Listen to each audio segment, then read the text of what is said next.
Well, hello. And you can tell I'm already having a great conversation with a friend of long standing. We don't call each other old friends, Bob. Dr. Bob Harmon. Bob is a member of the ASTHO Alumni Association, former state health officer in the state of Missouri. Right. And he's going to talk with us, of course, about his vision of what it means to be a successful state health official and what it'll take to continue to make you a successful state health official. I can hardly wait for that, Bob. This is part of the Beaumont-funded University of Indiana Fairbanks School of Public Health project on the success of state public health officials with strong ASTHO support. We thank them all, and I can hardly wait for this conversation to get going further. Bob, thanks for joining me. Glad to be here. So, Bob, you've been there, done that. What's your definition of success for a state health officer? I think the first thing is to have a successful relationship with the different leadership bodies in the state, the governor's office, the legislature, the local health departments, the nonprofits, so that you can have a successful agenda with your legislation. Your budget is very important. And the different programs. And then with all that, to be able to continue in your job for a reasonable period of time so that you have long enough to bring those programs and initiatives to a successful completion and continuation. Are there any ingredients for that success in the agency or in the governor's office that make for a successful state health official? Oh, it's hard work. It's person-to-person relationships. You have to get out of your office. I believe you need to walk the halls of the legislature, establish good relationships with the different legislative leaders and the committees and so forth, bipartisan, both parties, as well as the governor's office. Whoever you report to, you may not report to the governor, you may be in a division. So with your boss, with your superiors, and then with your constituents. Besides the people of the state, your constituents are often the local health departments and the nonprofits and the different organizations, state and local, and the other cabinet directors, the other agencies that you need to partner with, especially Medicaid, if it's not in your agency. So think back to your days as a state health official. Remind us where you served and what years. Right. Well, I was the director of the new Missouri Department of Health. It had been a division of public health in a social service agency, so that was one of the exciting things and the drawing cards to take the position. And I started in 1986 and finished in around 1990, around January 1990. And I left to become the administrator of Health Resources and Services Administration. So I want to talk more about that in just a few minutes. But let's just start at the very beginning. Go back to your first day as a SHO. Were there some things you wish you had known that you didn't? That was actually in the second survey. And it would have been helpful to have known how much of a challenge some of the legislators would be. And I learned that gradually. Some who were quite supportive and then might change, some who were negative and didn't change, depended on the issues, often depended on the party.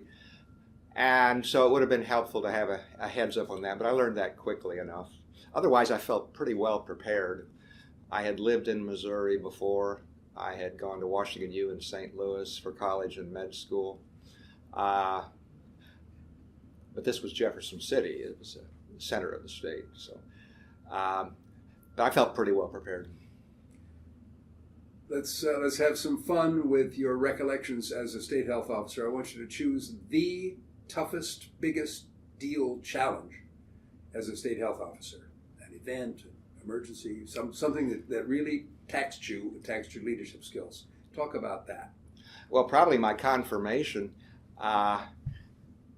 In some of the press coverage leading up, I said that tobacco control, reducing tobacco use, was going to be one of my top priorities.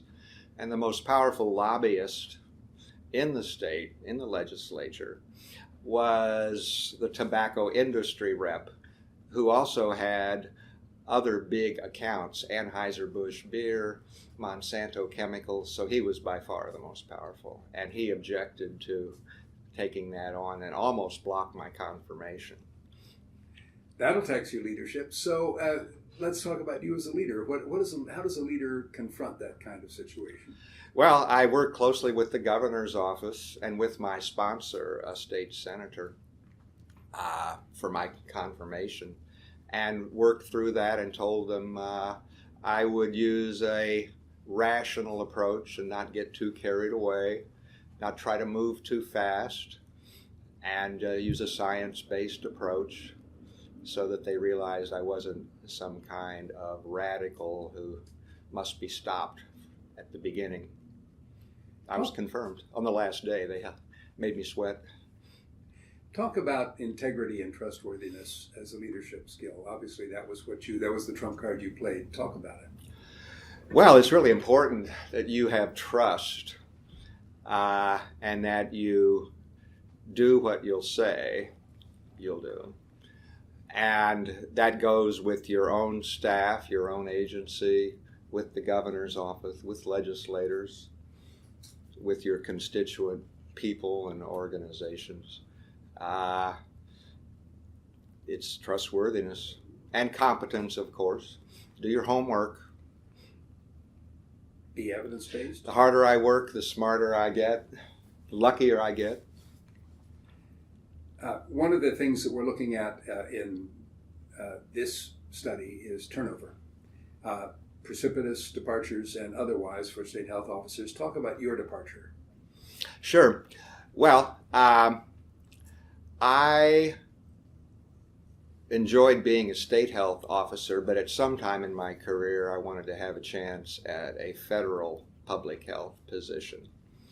And so I was very active in the associations, ASTHO, for example. But I had been a county public health director in Maricopa County, Phoenix, Arizona. I've been very active in NACHO. I was the president of NACHO. And so I had a lot of good contacts.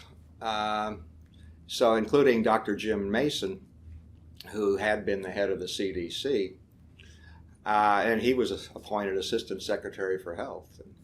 And he was the one who would recommend who the agency heads were when Bush 1 was elected. So I contacted Jim Mason. I said, are you interested in people for the agency head job? Sure. He said, put your name in the ring. So I did. And I eventually heard that I was going to get an interview. So I sort of planned ahead. Not that I wanted to leave the position. The governor was at that time running for re-election. Or no, he had just been re-elected and had asked me to stay on. So I could have stayed on. One of the things we're looking at is how an agency can be prepared better for the departure of its director. Right. Well, one of my top priorities from the beginning was to recruit the best people I could, or promote the best people I could, to my key appointed positions. These were not political appointments. I was the only political appointee in the new Department of Health. So I was able to continue or promote or appoint some really top people. My deputy was there when I got there, Charlie Stokes, really good deputy who eventually became head of the CDC Foundation. So I was really lucky to have him, and he was a huge asset. So he and I worked together for the whole time. And we recruited some, I inherited some very good division directors, Garland Land in Health and Vital Statistics, a national leader. John Bagby in Disease Control, a pretty well-known guy. And so then I recruited some good people as well. Ross Brownson, I promoted and named head of a new division I created named after the CDC Center. It was a division of chronic disease prevention and health promotion. And he went on to do big things in academia at the St. Louis University School of Public Health when it began. And then he's now been recruited over to the new Washington U Institute for Public Health, my alma mater. So that was a good promotion and appointment as well. And then when I left, I believe John Bagby became the acting, and then I had recruited Colleen Kivlahan to be my medical director and for maternal and child health. She became a future director. So that was a succession plan of sorts. Let's talk about life after being a state health officer. You've had a great after show life, but the particular area I'd like you to talk about is relationships between state public health and medical care and medical insurers. You know something about that? I do. I put a lot of effort into my relationship with organized medicine. I joined the State Medical Association and spent a lot of time with them, going to their annual conventions. They were a huge ally. I had a board of health also, and some of their best people agreed to serve. So when things got rough, I could count on the State Medical Association. I've done that my entire public health career and my private sector career. Kept a close relationship to organized medicine, county, state, or AMA. Hospital Association, the most powerful trade association in the state. I would go to their conventions. I had a close relationship. You couldn't be too close because we regulated hospitals. But within the limits, I got to know their executive director really well. And they generally would be very supportive unless I was trying to do something that they didn't like, and then we'd agree to disagree. And then I'm internal medicine as well as public health and preventive medicine, so I kept a close eye on what we were doing clinically as far as evidence-based practice and guidelines, whether it was MCH, HIV, disease control, or whatever. Always took a personal interest, although I always tried to appoint a really good medical director or physician, but I would want to work closely with them clinically as well as administratively. What about insurers? Yes, very important. Medicaid was the most important insurer that I dealt with. We didn't have Medicaid managed care much in Missouri back then, but I kept in close touch with the Medicaid program, the Medicaid directors. We used them as a pricing model. One of the things I accomplished, we had children with special health care needs, Missouri Crippled Children's Service, and we had a crazy fee schedule, which was always a headache, and I successfully engineered accepting Medicaid fees. The Hospital Association was a bit against that because they were lower, but eventually they agreed, and it's still the model. But my experience with managed care took a big leap when I joined United Health Group after HRSA. And I was with them for 10 years as the National Medical Director for Optum. So I really got to know how huge the biggest health insurer operates. And I was in the Optum division, which is now huge. And that was a really interesting experience. Do state health officers get Optum and insurance, and should they? Well, they need a good relationship, especially since those insurers now do a lot of Medicaid managed care. That's where you really need the relationships for low-income patients that public health tends to serve. And so it's good to have those relationships as well. And they have a trade association, the state equivalent of America's health insurance plans. So it's good to have that relationship too, especially relative to Medicaid. Talk about the relationship between state health officers and ASTHO. Yes, ASTHO was a huge resource to me. I immediately became active in ASTHO when I took the Missouri job, worked my way up and got on the executive committee. Great networking opportunities, lots to learn. The state health leadership program didn't exist at the time in the late 80s, but I did take advantage of the Harvard Kennedy School, they had and still have a 3-week summer institute for state and local government executives. And I went, and I think there were 80 of us. I was one of maybe 3 or 4 public health people. Others were state and local elected officials, legislators, transportation, many different agency heads. But that was useful, and I really enjoyed that. So I'm an alum of the Kennedy School, and I served for 10 years on the RWJ Advisory Committee for the State Health Leadership Program. I think it's a wonderful program. I believe it was a 1 week long, and then a lot of self-study and home study. So I think that's a huge resource that every new state health officer ought to take advantage of.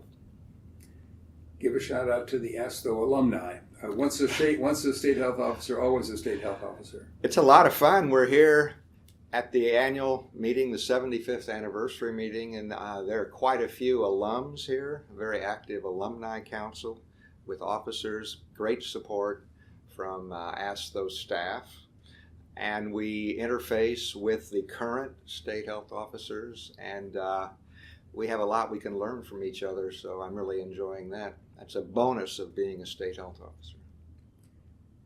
Almost there. One more fun thing, though, for you. Being a state health officer is exhilarating. You never aren't one once you've been one.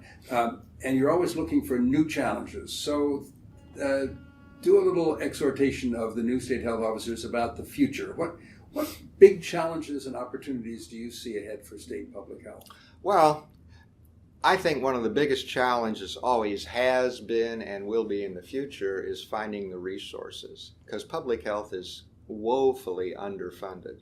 And I know that because I've worked in the insurance sector, which is well funded, and now the tech sector, which is also well funded. Much of that driven by the high prices in medical care and the high prices charged by hospitals and ambulatory practices. Public health doesn't benefit enough from that, and so we have to figure out ways to get some of those funds going into public health. Medicaid is the place to look for partnerships and funding opportunities, such as the 90% federal, 10% state matching funds for a lot of different things, including health information technology and exchange. And Medicaid-based pricing, special Medicaid reimbursement rates for local public health. But then also just the hard work of working with your state legislature for a better budget. Always make the budget one of your top priorities when you are appointed, and spend a lot of time researching the budget and working with the budget committees to get the most you can out of state general revenues, and often the federal funds have to be approved too. And then do not hesitate to work on federal grants. A lot of those are competitive. Have a really good grant writing machine in your state health agency and go after as much as makes sense. And get to know the federal agencies where those grants come from. Get a relationship with CDC, with HRSA, so that you maximize your grant income as well. This has been fun. But think about what you want to leave the viewers with. Is there particularly going to be incoming shows who need to get their brain around what is this challenge, what's it like, how does it feel, what was it for Bob Harmon? So do you have a last word or two for them? Well, it's one of the most enjoyable jobs I've ever had. It was really fun. It was challenging because of all the politics and the lack of funding. It was a continual effort. It's like being head of a foundation. You're continually trying to raise money, a nonprofit. And use ASTHO, use the resources of ASTHO. It's a great way to learn quickly what lies ahead and the networking opportunities, and get to know the state health officers in the neighboring states, because you have cross-border issues. And another important one is work closely with your local health department partners. In maybe 10 of the states, it's unified and the locals are state employees. That's the way it is in Florida. That makes it easier. You're all in the same agency. But if not, you really need to get to know them. I visited all 112 local public health agencies in Missouri. It took 2.5 years, I think. I created a partnership council with 3 large, 3 medium, and 3 small size health department reps. We met monthly or quarterly, I can't remember, but that's where we dealt with challenging issues of funding formulas, funding distribution, big priority areas. HIV/AIDS was a big one for me back then in the late 80s. And then you can count on them as allies instead of opponents. And they were independent in Missouri, they have their own relationship with legislators. So when I'd go into town to visit the local public health agency, I'd also visit the legislator in his or her office locally. And I remember one time I was telling the governor about this, John Ashcroft. I had a very good relationship with John. I said, I'm trying to visit all the local public health agencies in the state. He looked at me and he said, what are you running for? I said, well, nothing, Governor. He was joking. Have a good relationship with your governor. If you report directly to him, you may not report to him. And if you don't report to the governor, have a very good relationship with your agency secretary or the leader of your umbrella agency. And then, if possible, also have a good relationship with legislators or someone in the governor's office. This is a study about success as a state health officer. Bob Harmon, you're the embodiment of success as the state health officer. Thank you so much for this conversation. I've loved it. You're welcome.